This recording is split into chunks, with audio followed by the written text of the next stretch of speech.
Alright, let's try this slipper setting here. I'm not sure I really want to unleash this yet because I'm not 100% sure that it's going to work perfect, but I've been doing it for a month with a 4.5 and it's been working pretty good, so I'm going to go ahead and show you how I've been setting my slipper, and I'm hoping that you guys and myself, we can all maybe master it and really dial it in. So I'm going to need some feedback.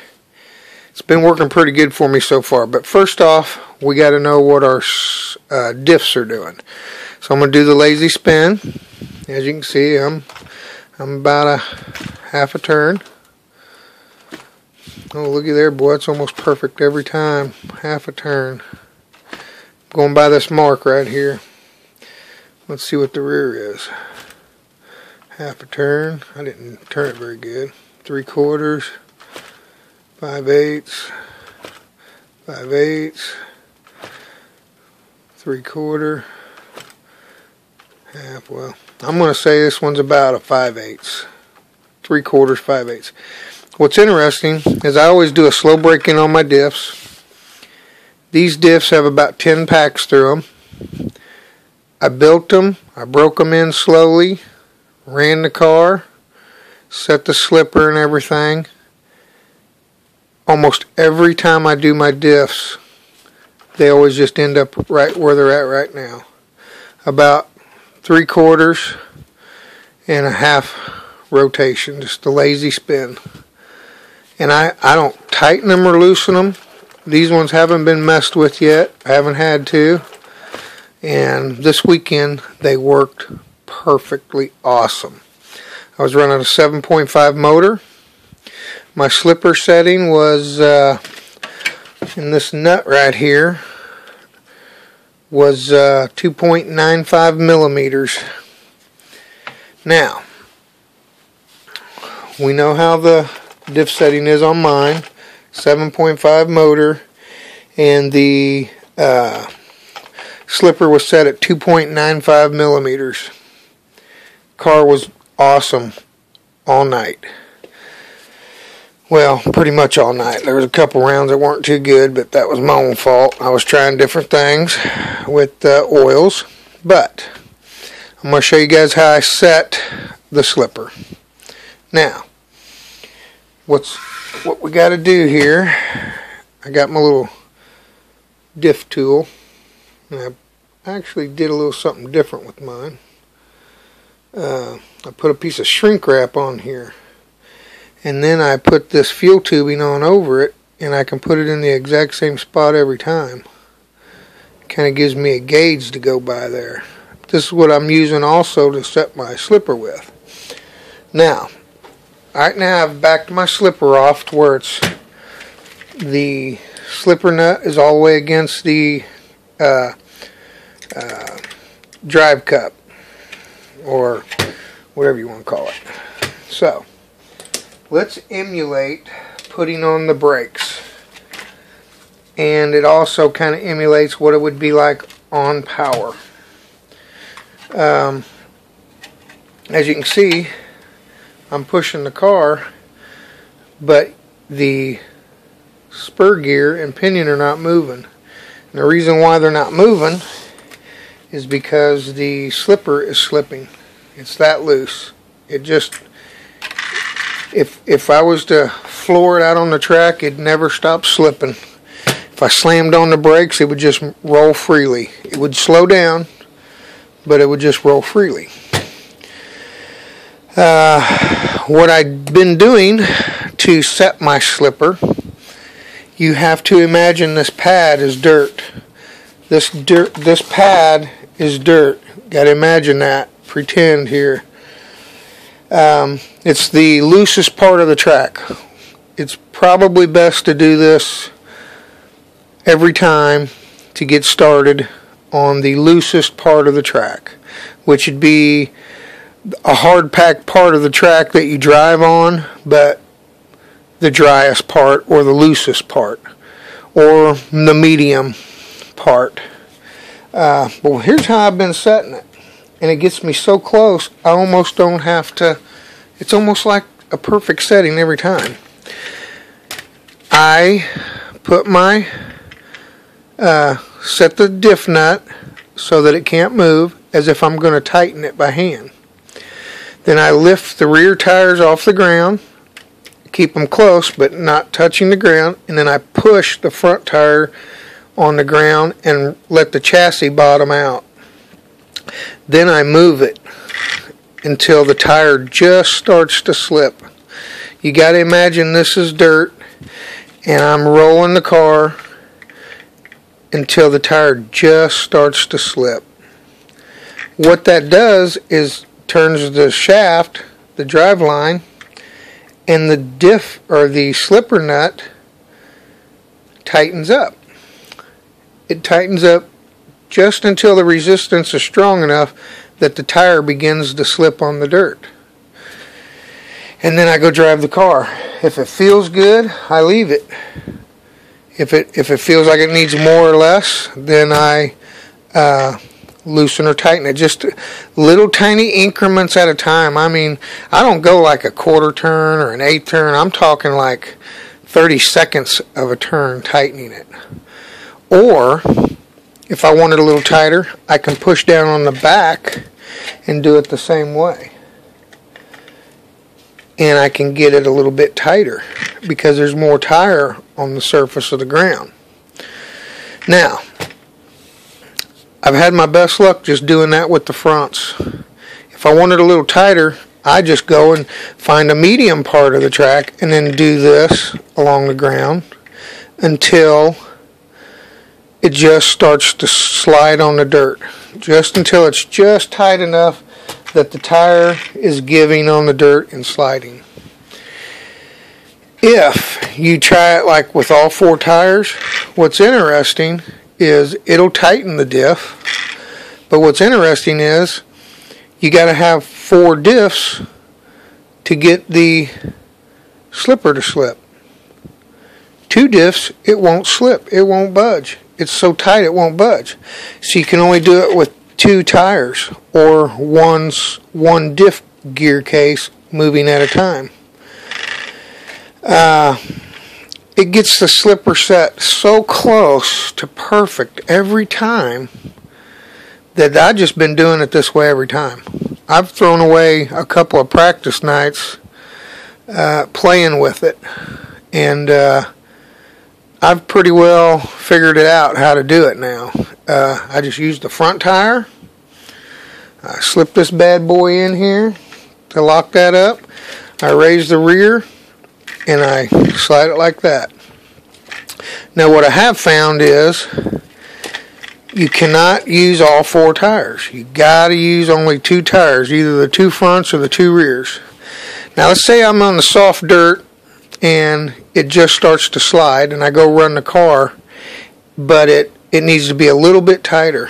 What I did practice with was compressing the rear springs with my hand like that, and then try to get the chassis closer to the ground. I've even took the tires off and got the chassis flat on the ground so that when I rolled it, I had more grip on the tire on the surface. The front tires, I guess, are the perfect width for doing this, is what I'm guessing. But that's how I set it. Now I'm going to go back to my slipper setting that I had this weekend, which was a 2.95. It was working awesome. I mean, just the car was just perfect all weekend, except for when I played around with the shocks a little bit. I had a couple of issues with that, but that's at 1. That's not even a millimeter, and it's pretty tight. Well, that's not quite 2 millimeters, I should say, and it's pretty tight.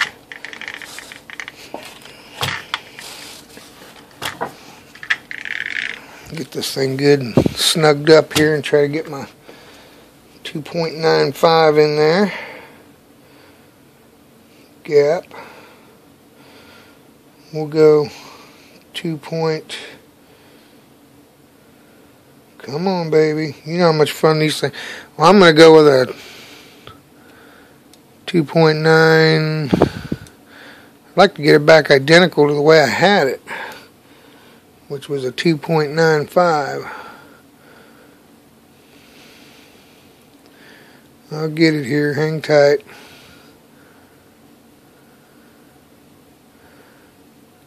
Dang it. Okay, 2.95, perfect right there. Let me get this set real quick. And it is, dang, it's real close right now, so I'm going with it. Now, here's the deal. This was the setting I was at over the weekend. The back of the nut facing the drive cup, 2.95 millimeters, that's where I was at. It started out at 3.0 millimeters, and I think the reason why is because when I was setting the slipper, I accidentally let the rear tires kind of touch. So what I did is I loosened it up just a little bit as I, was out there doing warm-ups before the rounds started, and just ran it. And then for the video, I checked it. It was 2.95. So I wasn't for sure of the setting when I was racing it over the weekend. I just basically set it to where it felt good after I'd preset it with my front tires. So now, here's where we're going to get a little trickier about things. I'm going to get this wing out of the way. I'm going to show you guys how to check your slipper to see if it's even slipping. There's a couple of things to keep in mind when you do it. Now, if you want to check your slipper, you have to lock up the spur gear. So to emulate putting on the gas or putting on the brake, we'll say, in order to get the slipper to function, we got to lock up the pinion gear. So that's how we're going to lock it up, just like that. Now, I'm going to turn these two rear wheels. I can feel it wanting to make my diff gear either bark, or I can feel the drive gear wanting to just slip or crack or break. The reason why is because I'm trying to make a slipper that is set for 2 gearboxes slip. It's too tight for one gearbox to make it slip. So to see if it's even slipping, get up here where we can see a little better. What you have to do is lock up the diff nut side of the outdrive. And to do that, you just take a couple of wrenches or something, and you just slide them right inside the old outdrives. Just like that. See how I did that? Just slide them in the slot. And you put a wrench or something in your pinion to get it to lock up. Now I'm going to try to turn this one wheel. See how the chassis and everything's just wanting to move? That's because you can't make that thing slip. You're either going to break a gear, or you're going to start slipping your diff. So let's watch down inside of here. Right there, the rear drive cup. To see if it's slipping, you got to turn both gearboxes. See how that's turning? Because I'm using both gearboxes to, basically it's like I'm on the power on the track. It's spinning, but it's tight. I mean, you can see by the movement of the car that I'm having to really put a little grip to it to get it to slip. And with the 7.5, it was good, man. Of course, with a 7.5, you don't need a whole lot of slipping. It just doesn't have that kind of bottom end like a 4.5. But I could actually go just a little bit lighter, or a little more slippage with that, the way it's set right now. So when I set that diff that night, or when I set my slipper, I could have probably when I did this with it, I probably could have just stopped a little bit earlier. At any rate, I have a good starting point now, which is 2.95 millimeters. And that'll be a good shortcut for everybody probably. Just keep in mind, and hopefully you guys will give this a try. I'd like to get some feedback on it. See if anybody can master it or, you know, come up with a better way. But I think we'll be on the right track by doing this because it'll be consistent. It won't be none of that hold it down on the ground and grab the throttle and see how much it spins until it grabs and goof up your drive gears and stuff. By doing it this way, it's gentle and it is more of a precise way of doing it. You're just going to lock up your diff nut, push down on the shock tower until the wheels or until the chassis bottoms out, and then you're just going to push it until it just starts to slip on the dirt, till the tires just start to slide on the dirt. Then you want to stop. And if you want to go a little tighter, then just keep pushing down. Maybe try to get the chassis flatter to the ground. Compress your rear suspension, get it closer to the ground, or take the rear tires off and just let it drag the ground and then tighten it. It'll get it even tighter. That's really about it. It's been working pretty good for me.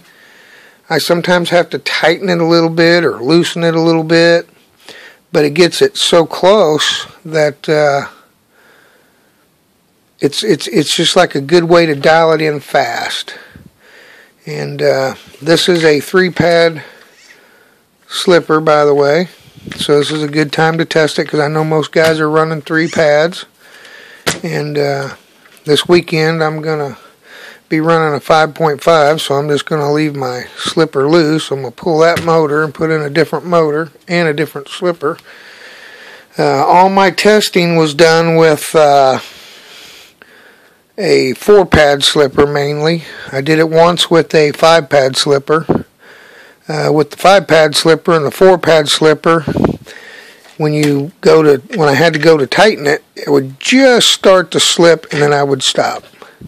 Because I guess those extra pads just give you more to work with and it's a little tighter. Or maybe not so tight, but there's just more pads working. But the way this was set the other night, I could come out of a hairpin turn, just floor it, and for about, I would say 4 inches, you could really kind of feel it slip, and then all of a sudden it would just like smooth out, and I would say no more than 6 inches of slip. It would just smooth out, just zoom, man, it would take off good. It was perfect. The car was dialed. The setup was good, but the slipper was working great. It was not too tight. It was not too loose. It complemented my diff settings perfect. Our track, even on high bite, is probably more of a medium bite on clay tracks because we run on a topsoil. It's a black dirt, basically, hard packed. If you were going to run on a high bite, you may want your slippers or your diff set at about 1/4 of a lazy turn. This is the mark. You'd probably want to be about right there, or maybe 3/8 on the lazy turn. So if you went like this, you'd want it to stop there or stop there. In the back, my guess would be probably about half or 3/8. Or, yeah, I'd say about half to 3/8. I don't never like my car with the front and rear the same tension. I like the rear just a little bit looser. Feels more independent. Feels like it locks it in better. So I don't have a whole lot of testing with them identically the same, but I've done it with them pretty dang close. At any rate, if you were going to run on a real high bite track, I'd say get that to where it's spun about like that, about 3/8 and 1/4 of a lazy turn, and then take your front tire and set that slipper. That'd probably get you real close on a real good high bite blue groove or a good clay track. The tire means a lot. This is a rebar. It's a real aggressive tire. I did try it with some barcodes, and it wouldn't get it tight enough on our track. The slipper was so loose, I'd have to really, I'd say about 1/4 of a turn off, and before it really came around. But I think it's because the front tire just didn't have enough grip. And let's see, that's really about all I can say on that. Just keep in mind, when you go to set the slipper, you cannot make, if the slipper will slip from turning one gearbox, it's too loose. If you can make it slip with both gearboxes, then you're on the right track. If you put both gearboxes on there and you can't get the slipper to slip, then you're going to have to back it up some. Somewhere along the way when you set the slipper, you got it too tight. You want that slipper to have a little bit of give, because you come down off of a jump and you hit hard and you slam on it, you want it to at least give. You don't necessarily have to have it slip 6 inches or 4 inches. You do want it to give up, though. The number one thing that kills diffs, and nobody's ever going to convince me otherwise, is too much brake. If you got too much brake and you're running a 6.5 or a 7.5 or anything, and you're full throttle and you just slam on the brakes, it just crunches gears and wears out diffs that much faster. It'll kill a gearbox. So you want your brakes to set to where these marks, if you were to watch them going down the straightaway and you slammed on the brake, you would want them to still keep moving. You wouldn't want them to just be doing 30,000 RPMs and then just, you don't want that. You want them to still move a little bit when you hit the brakes, full brake. The slipper, the diffs and the slipper work as a team. If you don't have a slipper working, you're going to be pretty hard on the diffs.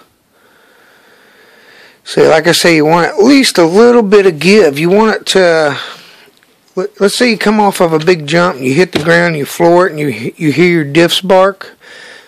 Your slipper is either too tight or your diffs are too loose. I would be willing to bet you 75% of the time the slipper's too tight. People are notorious for running their slippers too tight. You'll never see anybody run one too loose because the car won't run worth a crap.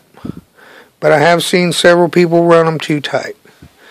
I've even ran, matter of fact, this 7.5, I bet I wouldn't have even needed a slipper this weekend. The bite was good, and this motor doesn't have enough bottom end. I don't think I even needed a slipper. But I used it and it worked good. So there's how you check to see if it's slipping. That's how I've been setting it. Hopefully you guys will give it a try and work with it. Give me some feedback on it. I'd like to really come up with a surefire, consistent way to get that slipper close. The nice thing about this method is it brings your tire and your track together as one as you're setting it.